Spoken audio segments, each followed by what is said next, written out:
मी प्रतिभा गवळे नाशिक येथून बोलत आहे। मला 13 वर्षापासून डायबिटीज आहे।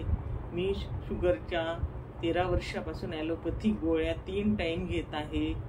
माझे सकाळी नाश्त्यानंतर 1, जेवणानंतर 2, रात्रीच्या जेवणानंतर 2 एवढ्या गोळ्या चालू आहेत आता, पण माझी शुगर कधीही कंट्रोलला आली नाही।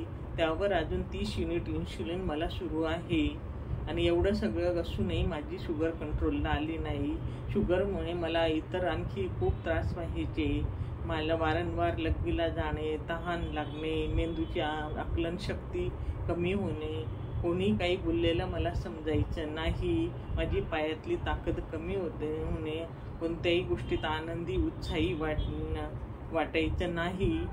पूर्ण माझ्या चेहऱ्यावर प्रचंड थकवा दिसायचा आणि त्यानंतर मला माझी HbA1ची 10.5 होती, कोलेस्ट्रॉल माझं 270 होतं, ट्रायग्लिसराईड माझे इथं 470 होते आणि माझे 3 महिन्याचे मी जेव्हा सुरू केले अँटॉक-T आणि D सुरू केल्यानंतर 2-3 दिवसातच माझे कॉम्प्लिकेशन्स हळूहळू कमी व्हायला लागले।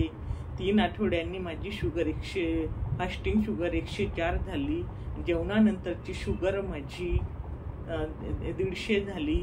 त्यानंतर 3 महिन्यांनी पुन्हा HbA1ची टेस्ट केली, माझे HbA1ची 7.4 झाले, कोलेस्ट्रॉल 138 झाले, ट्रायग्लिसराईड माझे 111 झाले आणि माझे पूर्णपणे त्रास नाहीशी होऊन मला सगळ्या म्हणजे जेवढे म्हणजे बाहेर जाऊन नंतर मी थोडेफार पूर्ण म्हणजे जे खाण्यापिण्याची इच्छा माझी नंतर व्हायची नाही, मला गोड खाणं वगैरे काही नाही।